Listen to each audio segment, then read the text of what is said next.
नमस्ते दोस्तों, lockdown smile study programme में आप सबका स्वागत है।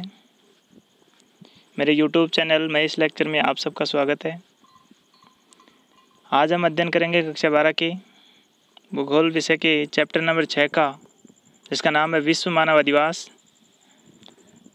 तो इससे संबंधित महत्वपूर्ण प्रश्नों के बारे में जानकारी अध्ययन करेंगे। विश्व मानव अधिवास।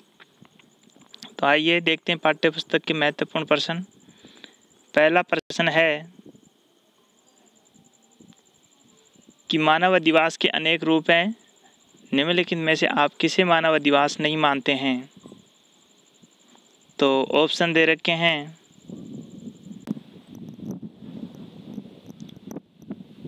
अ मकान, नगरें, गांव, गलियां। तो इसका आंसर आएगा गलियां। ये मानव अधिवास के रूप में नहीं मानते हैं इसको, गलियों को। अगला प्रश्न दे रखा है, बुशमैन जाति के लोग निम्न में से किस प्रकार के अधिवास का निर्माण करते हैं? तो बुशमैन जनजाति के लोग अस्थायी अधिवास बनाते हैं। पम्पेरो प्रेरी घास के मैदान घास के प्रदेशों में किस प्रकार के अधिवास बनते हैं?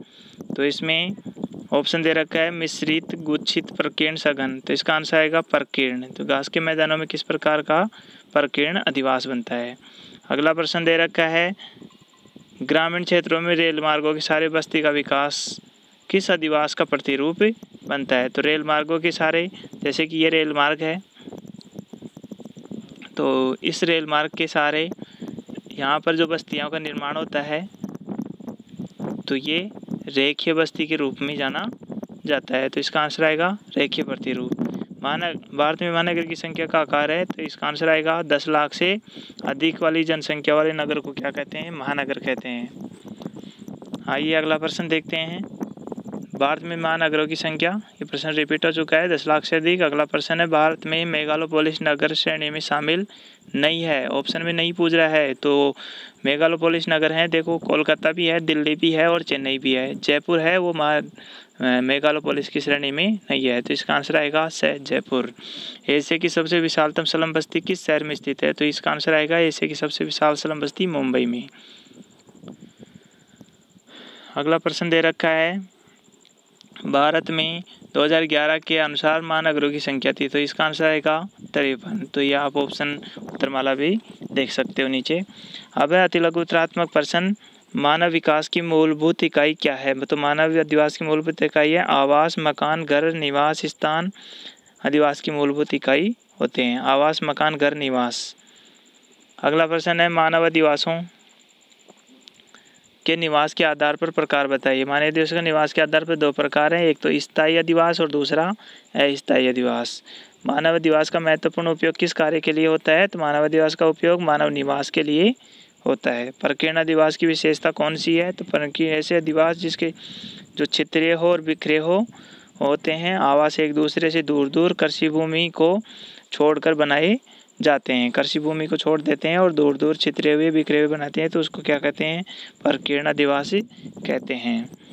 आगे दे रखा है, मानव अधिवासों के किन्हीं 2 प्रतिरूपों को नाम बताइए। किन्हीं 2 प्रतिरूपों के नाम बताइए। तो एक तो रेखीय प्रतिरूप, दूसरा आयताकार प्रतिरूप। तो प्रतिरूप काफ़ी प्रकार के हैं, रेखीय प्रतिरूप, आयताकार प्रतिरूप, वर्त प्रतिरूप, आर्य प्रतिरूप, त्रिज्या प्रतिरूप और बहुत सारे प्रकार हैं। मधुछत्ता प्रतिरूप, अनाकार प्रतिरूप। तो इनमें से 2 याद रखने हैं आपको, तो पूछ सकता है छोटा प्रश्न। अगला प्रश्न दे रखा है लघुत्रात्मक प्रश्न। पहला प्रश्न है, मानव अधिवास से क्या तात्पर्य है? पृथ्वी के धरातल पर मानव द्वारा निर्मित एवं विकसित आवासों के संगठित समूह को अधिवास कहते हैं। तो ये अधिवास की परिभाषा अवश्य याद कर लीजिए। एक बार फिर से सुनिए, क्या है मानव अधिवास की परिभाषा? पृथ्वी के धरातल पर मानव द्वारा निर्मित एवं विकसित आवासों के संगठित समूह को क्या कहते हैं? अधिवास कहते हैं। यानी धरातल पर मनुष्य द्वारा निर्मित हो और वो विकसित आवास को एक संगठित समूह हो, उसे अधिवास कहते हैं। अधिवास को मानव बस्ती भी कहते हैं। मानव अधिवास साधारणतः स्थायी रूप में बसे होते हैं, किंतु कुछ अधिवास अस्थायी भी होते हैं। अधिवासों का उपयोग मानव निवास के लिए होता है और मानव अधिवास गुच्छित, अर्धगुच्छित, पल्लीकृत और प्रकीर्ण हो सकते हैं। अगला प्रश्न है, ग्रामीण अधिवास किसे कहते हैं? मानव ऐसे अधिवास समूह जिसमें प्राथमिक क्रियाकलापों की प्रधानता होती है तथा लोग कृषि, पशुपालन, लकड़ी काटने, मछली पकड़ने, खनन व वनों के प्राप्त पदार्थों से संग्रहण आदि कार्य में संलग्न रहते मिलते हैं। इस प्रकार के अधिवास पर आधुनिकता का प्रभाव नगण्य होता है, यानी कि जो मॉडर्नाइजेशन है वो न के बराबर होता है। इस प्रकार के अधिवासों में मकानों के बीच की दूरी अधिक होती है और मानव मूल्यों में घनिष्ठता देखने को मिलती है। जो मानव मूल्य हैं, सामाजिक मूल्य हैं, उनमें घनिष्ठता देखने को मिलती है। कौन से अधिवासों में? ग्रामीण अधिवासों में। अगला प्रश्न नंबर 3 है,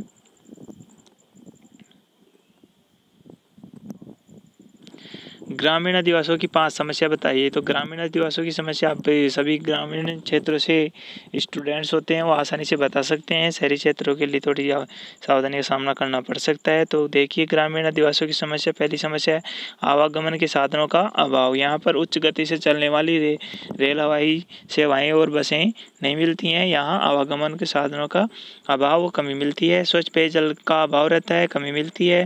स्वास्थ्य सेवाओं का अभाव, हॉस्पिटल आदि चिकित्सा सुविधाओं का भी अभाव रहता है।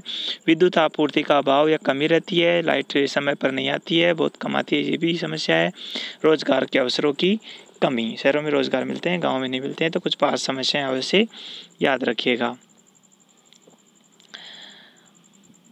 आगे देखा है नगरीय अधिवासों की 5 प्रमुख समस्या। अब ये देखिए नगरीय अधिवासों की समस्याएं।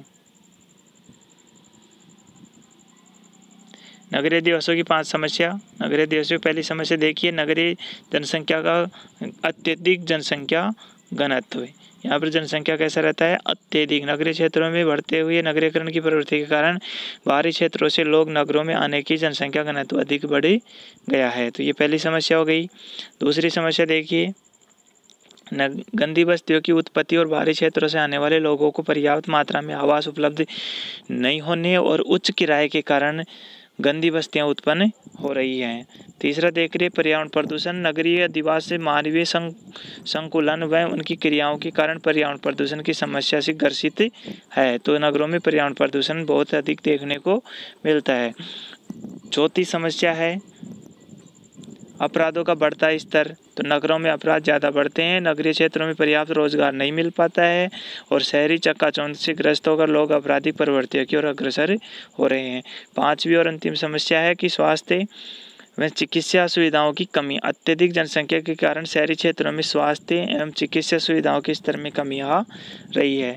तो वहाँ पर जनसंख्या बहुत ज़्यादा है, तो वहाँ के जो स्वास्थ्य और चिकित्सा सुविधाएँ हैं वो काफ़ी कम पाते हैं, क्योंकि वहाँ पर इतनी सारी जनसंख्या का स्वास्थ्य सेवा में ठीक से उपचार नहीं हो पाता है। अगला प्रश्न है ग्रामीण व नगरीय अधिवासों में अंतर कीजिए। तो ग्रामीण और नगरीय अधिवासों में अंतर नीचे दे रखा, अंतर का आधार और इधर ग्रामीण अधिवास और नगरीय अधिवास। तो सारणी बना करके अधिवास आराम से आप अंतर कर सकते हैं। लोगों की कार्य, ग्रामीण अधिवासों में लोग क्या कार्य करते हैं? अधिकांश लोग प्राथमिक कार्य करते हैं और प्राथमिक कार्य बता दिया, जैसे कृषि कार्य है, पशुपालन है, आखेट है और संग्रहण है, मछली पकड़ना है, ये आदि कार्य ग्रामीण क्षेत्रों में करते हैं। नगरीय अधिवासों में निवासी लोग द्वितीयक और तृतीय कार्य में करते हैं। द्वितीयक जैसे विनिर्माण उद्योग है, तृतीय कार्य में व्यापार, वाणिज्य, यातायात, परिवहन सेवाएं, ये सब तृतीय में आते हैं। तो ये दोनों को लोगों के कार्यों के आधार पर ये अंतर बताया गया है। दूसरा अंतर देखिए,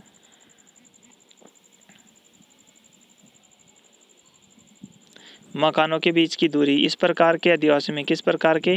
ग्रामीण अधिवासों में मकान बड़े बड़े, उनके बीच की दूरी प्राय अधिक मिलती है और शहरी यानी कि शहरी क्षेत्रों में जो शहरी अधिवास है उनमें अधिवासों की मकान के बीच की दूरी बहुत कम होती है और न के बराबर भी मिलती है, बिल्कुल सटे हुए मकान मिलते हैं। तीसरा अंतर देखिए, इन अधिवासों में आधुनिकता का प्रभाव। ग्रामीण क्षेत्रों में जो आधुनिकता का प्रभाव है, इस प्रकार के अधिवासों का आधुनिकता प्रभाव नगण्य है, यानी कि न के बराबर है, शून्य है। और नगरीय अधिवासों में आधुनिकता का प्रभाव परिपूर्ण है। परिपूर्ण का मतलब होता है बहुत ही ज़्यादा है, बहुत अधिक है। तो यहाँ पर शून्य है और यहाँ पर बहुत ज़्यादा है। कहाँ पर? नगरीय क्षेत्रों में ज़्यादा है, ग्रामीण क्षेत्रों में कम है। अगला जो अंतर दे रखा है, चौथा अंतर है ग्रामीण नगरीय आदिवासियों में सामाजिक संगठन का।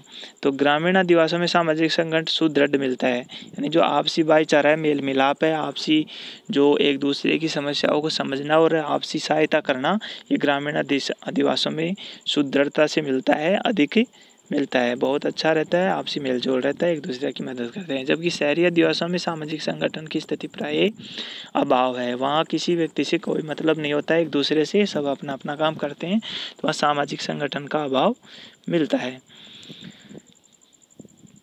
अगला जो अंतर है, सामाजिक मूल्यों की स्थिति।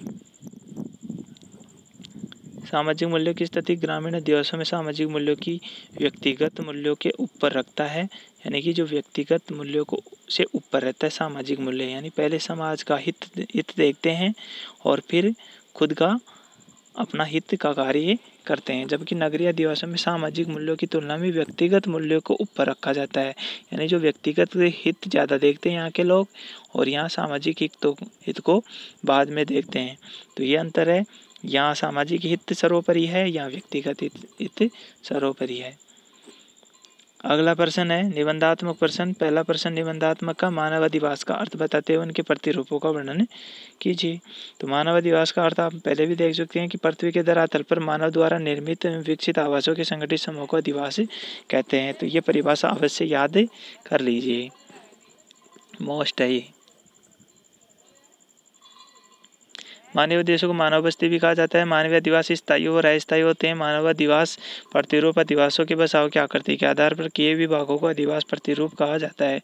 मानवीय अधिवास प्रतिरूपों का निर्धारण करने अनेक घटकों ने होते हैं। आकृति के आधार पर अधिवास प्रतिरूपों को निम्नलिखित भागों में बांटा जा सकता है।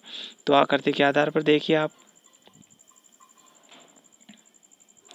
पहला अधिवास है रेखीय प्रतिरूप, दूसरा है तीर प्रतिरूप, तीसरा त्रिभुजाकार प्रतिरूप, चौथा है आयताकार प्रतिरूप, पांचवा है अरीय प्रतिरूप, छठा है वर्ताकार प्रतिरूप, तारा प्रतिरूप, पंखा प्रतिरूप, अनियमित और सिड्डीनुमा प्रतिरूप, मधुछत्ता प्रतिरूप, अन्य प्रतिरूप। इनमें से कम 4 के तो नाम अवश्य याद रहने चाहिए और सभी के बारे में इनकी डिटेल्स भी याद रहनी चाहिए। तो नीचे देखिए, सबसे पहला जो रेखीय प्रतिरूप है उसका चित्र भी बता रखा है और क्या होता है रेखीय प्रतिरूप वो भी बता रखा है। रेखीय प्रतिरूप सड़क, मार्ग, रेल मार्ग, नहर, सागर, तट के सारे बस्ती का विकास होता है, तो रेखीय प्रतिरूप कहलाते हैं। अधिवास निर्मित होते हैं भारत में गंगा यमुना के मैदानों में इस प्रकार के अधिवास। देखिए जैसे ये रेल मार्ग आ रहा है इधर से भी और इधर से भी, इसके सारे जो ब्लैक कलर में जो आपको दर्शा रखा है ये आवास समझ लीजिए। अब ये रेल की पटरी के सारे इन आवासों का विकास हो गया, तो ये एक रेखा के चारों साइड में किनारे किनारे स्थित हैं, तो ये रेखीय प्रतिरूप हो गया। तो ऐसा चित्र आप बना भी लीजिए कॉपी में और याद भी कर लीजिए। इनके कीवर्ड्स याद रखिए, सड़क मार्ग, रेल मार्ग, नहरी, सागर तट के सारे बसने वाले अधिवासों को रेखीय अधिवास कहते हैं। दूसरा जो अधिवास दे रखा है तीर प्रतिरूप अधिवास।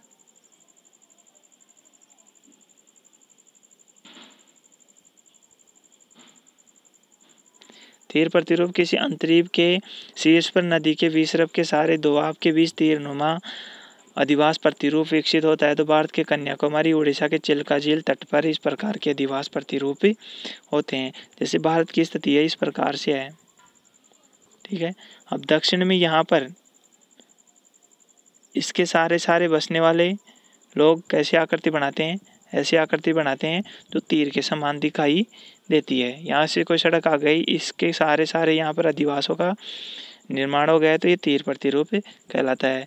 एक चिल्का झील भी है भारत में, तो उस चिल्का झील के आसपास भी तीर प्रतिरूप का निर्माण हुआ है। जैसे मैं चित्र बना करके बता रहा हूँ आपको, आप भी बनाने की कोशिश करना। इस प्रकार से चिल्का झील, तो यहाँ पर आके अगर कोई बस गया तो ये तीर के नुमा दिखाई देता है, तो यहाँ पर तीर प्रतिरूप कहलाता है। तो ये नदी अंतरीप के विसर्ग के सारे जो दोआबों में तीर्णिमा प्रतिरूप बनता है वो अधिवास कहलाता है। तीसरे नंबर पर दे रखा है त्रिभुजाकार प्रतिरूप। नदियों, नहरों, सड़कों के संगम, इस प्रकार के प्रतिरूपों का विकास होता है। भारत के पंजाब, हरियाणा में ऐसे प्रतिरूप देखने को मिलते हैं। त्रिभुजाकार प्रतिरूप, जैसे कि माना कि एक सड़क इधर से आ रही है, एक सड़क इधर से आ रही है और एक सड़क इधर से जा रही है। तो अब इसके सारे यहाँ पर कोई अधिवासों का निर्माण हो गया तो आंतरिक रूप में बसा हुआ जो ये क्षेत्र क्या कहलाएगा, तीर प्रतिरूप के नाम से जाना जाएगा। तो ये सड़क के किनारे भी हो सकता है, नदियों के किनारे भी हो सकता है, नहरों के किनारे भी, संगम के बीच में भी हो सकता है। अगला दे रखा है आयताकार प्रतिरूप। आयताकार या चौकपट्टी प्रतिरूपी जब दो सड़कों के आपस में मिलती हैं तो उनके मिलन स्थलों के दोनों किनारों के सारे लंबवत गलियों का निर्माण होता है, तो आयताकार प्रतिरूप कहलाता है। जैसे कि ये कोई सड़क आ रही है, एक ये सड़क आ रही है, एक इधर से आ रही है और एक इधर से आ रही है और इसके सारे यहाँ पर कोई अधिवासों का निर्माण हो जाता है तो ये आयताकार प्रतिरूप कहलाता है। जयपुर शहर इसका अति उत्तम उदाहरण है जो आयताकार प्रतिरूप में बसा हुआ है, लेकिन ग्रामीण क्षेत्रों में मिल जाता है और शहरी क्षेत्रों में भी मिल जाता है। तो सड़कें यहाँ पर आयताकार प्रतिरूप में किस पर काट रही हैं, समकोण पर काटती हैं। तो ये सड़कें भी हो सकती हैं, नदी नाले भी हो सकती हैं, तो मुख्यतः सड़कों पर होता है। अगला दे रखा है जैसे आयताकार प्रतिरूप का चित्र यहाँ देख लीजिए।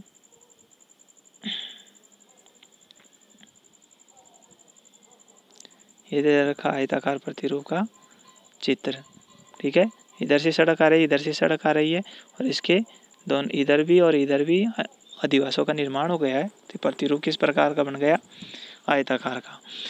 अगला दे रखा है आर्य तिरछा प्रतिरूप। आर्य तिरछा प्रतिरूप जब किसी क्षेत्र के एक स्थान पर अनेक दिशाओं से कच्ची सड़कें और पक्की सड़कें मिलती हैं तो मिलने वाले स्थान में तिरछाकार मार्गों पर मकानों का निर्माण होता है, परंतु सभी गलियां मुख्यतः चौराहे पर मिलने से समानांतर नहीं होती हैं। गंगा के ऊपरी मैदान में इस प्रकार के प्रतिरूप मिलते हैं। जैसे कि मान लीजिए ये कोई क्षेत्र है बीच में और इस स्थान पर या कोई गांव का चौपाल का जो क्षेत्र है, यहाँ से बाहर से जैसे सड़कें आकर के मिल रही है, इधर से भी और इधर से भी और इधर से भी और इधर से भी सड़कें आके अंदर इस चौक पर मिलती है। अब इस सड़कों के सारे अधिवासों का निर्माण हो गया है, मकान बन चुके हैं यहाँ पर, ठीक है, इन बीच रिक्त स्थानों में। तो इस प्रकार का ये मकड़ी के जाल के समान जो आर्य तिरछा प्रतिरूप बनता है तो उसको आर्य तिरछा प्रतिरूप कहते हैं।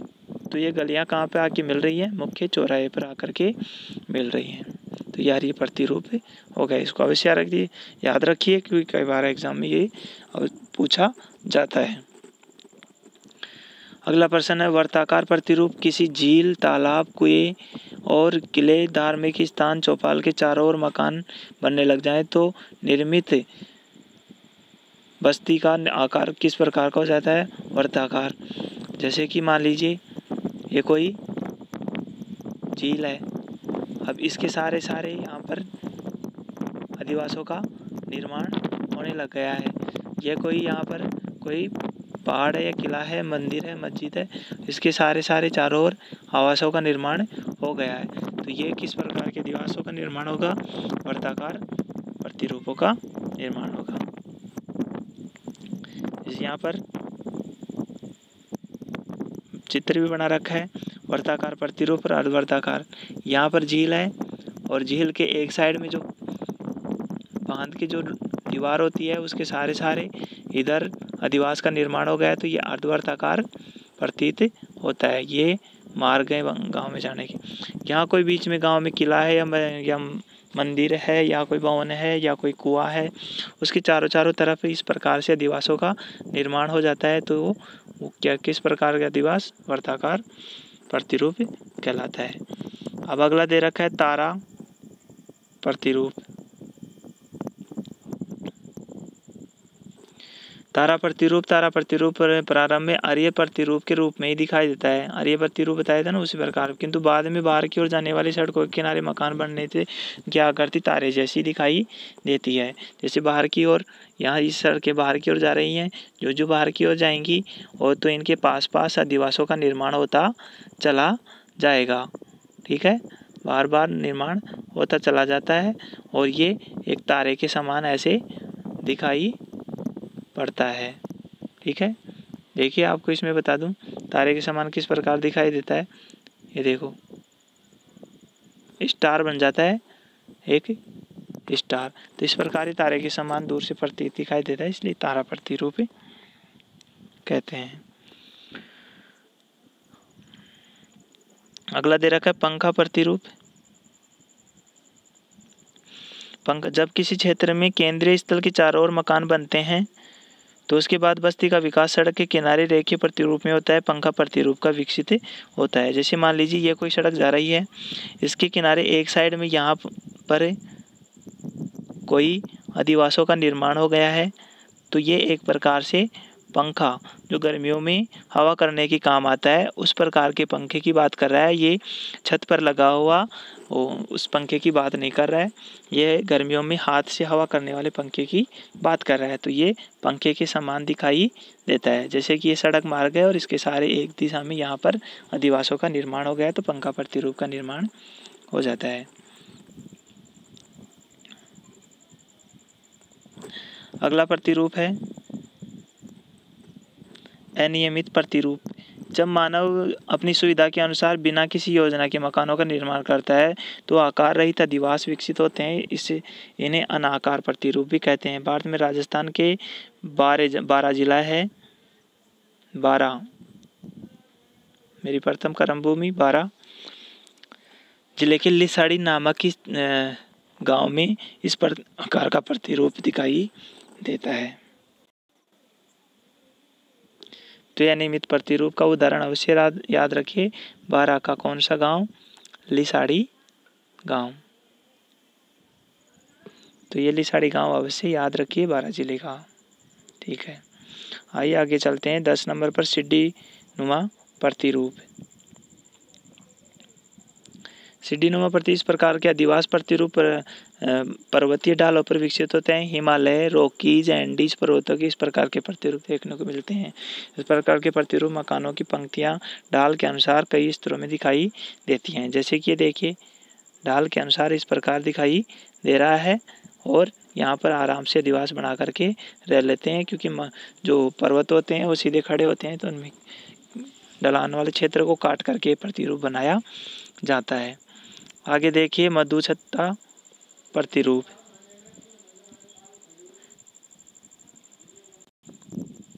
आदिवासी जनजातियों के गुंबदाकार झोपड़ियों के अधिवास मधुछत्ता प्रतिरूप ही दर्शाता है। मधुछत्ता प्रतिरूप देखो, आदिवासियों की जो झोपड़ियाँ होती हैं वो पास पास इस प्रकार से दिखाई देती हैं और ऐसे लगता है जैसे मधुमक्खी के छत्ते के समान दिखाई दे रही हों। अब है अंतिम अन्य प्रतिरूप। कौन कौन से हैं? कई प्रकार के आकार निर्मित होता है जिनके अन्य प्रतिरूपों में शामिल किया जाता है। दूसरा प्रश्न है निबंधात्मक का। ग्रामीण अधिवासों पर एक लेख लिखिए। ग्रामीण अधिवासों पर लेख यानी कि किस प्रकार के अधिवास वहाँ पर पाए जाते हैं। ऐसे मानवीय अधिवास जिनमें प्राथमिक व्यवसायों की प्रधानता देखने को मिलती है, भूमि के विद्रोहन से जुड़ी क्रियाएं पाई जाती हैं, ग्रामीण अधिवास कहलाता है। ग्रामीण अधिवासों के प्रकार। ग्रामीण अधिवासों में मकानों की संख्या और उनके बीच की दूरी के आकार पर इन अधिवासों को विभिन्न भागों में बांटा जा सकता है। पहला है सघन और गुच्छित अधिवास, दूसरा है प्रकीर्ण और एकाकी अधिवास, तीसरा है मिश्रित अधिवास, चौथा पल्ली अधिवास। सघन में गुच्छित अधिवास ये उन्हीं के भाग हैं, पहला, दूसरा, तीसरा, चौथा। पुंजित सैन और केंद्रित संकुचित अधिवासों के नाम से जाना जाता है। सघन अधिवास के कई नाम हैं। सघन को गुच्छित भी कहते हैं, पुंजित भी कहते हैं, संहत भी कहते हैं और सकेंद्रित भी कहते हैं। आवास उपजाऊ मैदानों वाले भागों में, समतल क्षेत्रों में, पर्याप्त जल की उपलब्धता वाले क्षेत्रों में मिलते हैं। प्रकीर्ण अधिवास, एकाकी अधिवास, इस प्रकार के अधिवास क्षेत्र बिखरे होते हैं। आवास एक दूसरे से दूर दूर कृषि भूमि को छोड़कर बनाए जाते हैं। तीसरा है मिश्रित अधिवास। ये अधिवास अर्धचंद, जूम करके आपको दिखाता हूँ। यह अधिवास अर्ध सघन और अर्ध अधिवास भी कहते हैं। ये सघन प्रकीर्ण अधिवासों की अवस्था में होते हैं, तो इसको मिश्रित अधिवास कहते हैं। यानी आपस में एक दूसरे से बिल्कुल सघनता लिए हुए होते हैं।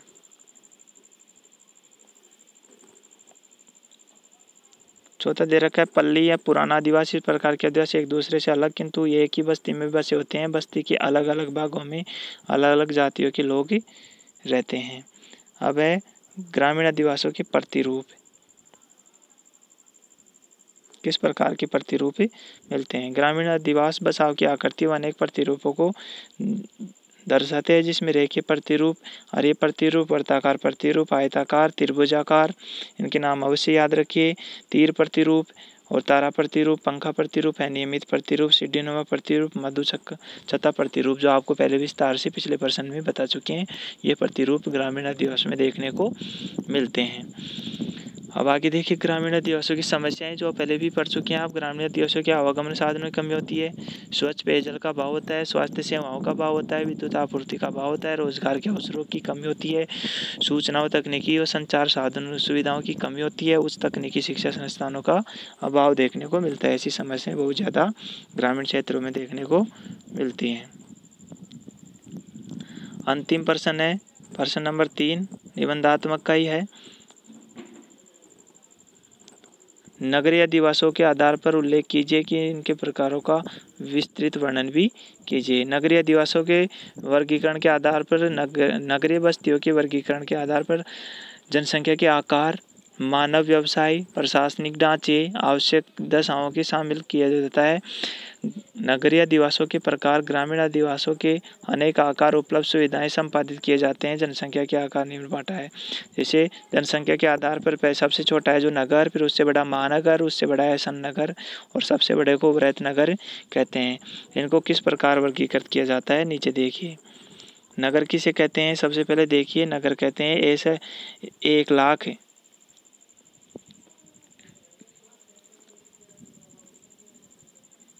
1 लाख से अधिक किंतु 10 लाख से कम जनसंख्या वाले अधिवास नगर कहलाते हैं, जिसमें 50% से अधिक जनसंख्या कौन सा कार्य करती है? गैर प्राथमिक कार्य, चाहे द्वितीयक भी हो सकता है और तृतीयक कार्य भी हो सकता है, चतुर्थ भी हो सकता है, लेकिन प्राथमिक कार्य नहीं होना चाहिए। जैसे भारत में राजस्थान का बीकानेर एक क्या है? नगर है।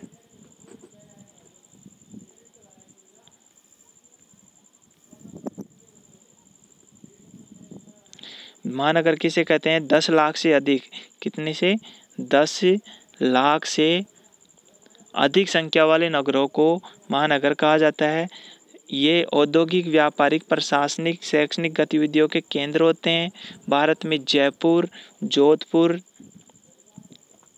कोटा, इसको मेट्रोपोलिस भी कहते हैं। तो अंग्रेजी जो अक्षर है वो अवश्य याद रख लीजिए, मेट्रोपोलिस, ठीक है, मेट्रोपोलिस अवश्य याद रख लीजिए। तीसरा है सन्नगर। ये सन्नगर का जो कॉन्सेप्ट है वो काफ़ी ज़्यादा प्रसिद्ध है। ये कॉन्सेप्ट आया था 1915 में सन्नगर, और दिया था 1915 में पैट्रिक गिडीज ने। तो पैट्रिक गिडीज का नाम अवश्य याद रख लीजिए, पैट्रिक गिडीज। शब्दावली का प्रयोग किया है। विशाल विकसित नगरीय क्षेत्र होते हैं जो अलग अलग नगरों और शहरों के आवास से मिलकर विशाल नगरीय क्षेत्रों में बदल जाते हैं। जैसे ग्रेटर लंदन, टोक्यो, शिकागो आदि इनके उदाहरण हैं। ये तो विश्व के उदाहरण हो गए। जो दो पहले छोटे छोटे नगर थे, वो 2 नगर आपस में बड़े होते होते क्या हो गए? इधर इसका भी विस्तार हो रहा है, इसका विस्तार हो रहा है, और धीरे धीरे जा करके एक नगर बन गए। उसको जैसे ग्रेटर लंदन है, टोक्यो, शिकागो है। भारत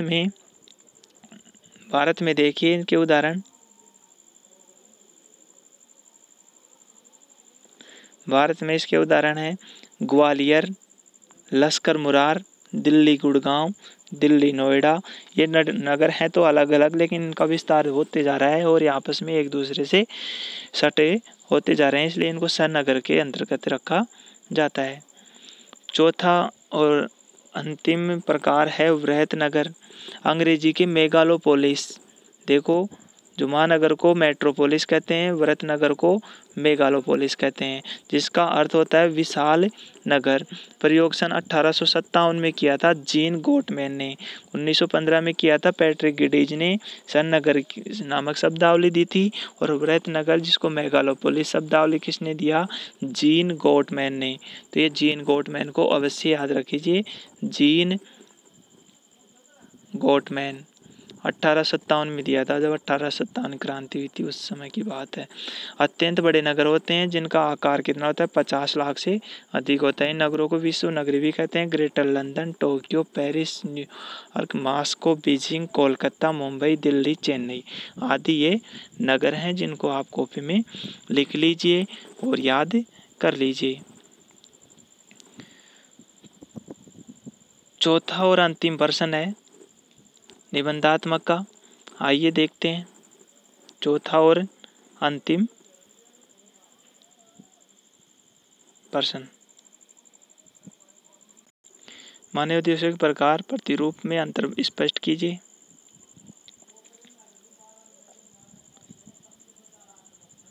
ग्रामीण उद्देश्यों के प्रकारों का वर्णन कीजिए। मानव उद्देश्यों के प्रकार आदिवासी प्रकारों का निर्धारण भौतिक, सामाजिक, सांस्कृतिक कारकों के आधार पर होता है, जबकि आदिवासियों के प्रतिरूप का निर्धारण उनकी आकृति के आधार पर होता है। दूसरा है आदिवासियों के प्रकार को मकानों के बीच की दूरी के आधार पर निर्धारित करते हैं, जबकि प्रतिरूप का निर्धारण मकानों की बनने वाली आकृति से किया जाता है। आदिवासियों के प्रकार को निर्धारित करने में प्राकृतिक दशाओं कारकों को आधारभूत माना जाता है, जबकि आदिवासियों के प्रतिरूप का निर्माण करने में कोई भूमिका नहीं होती है।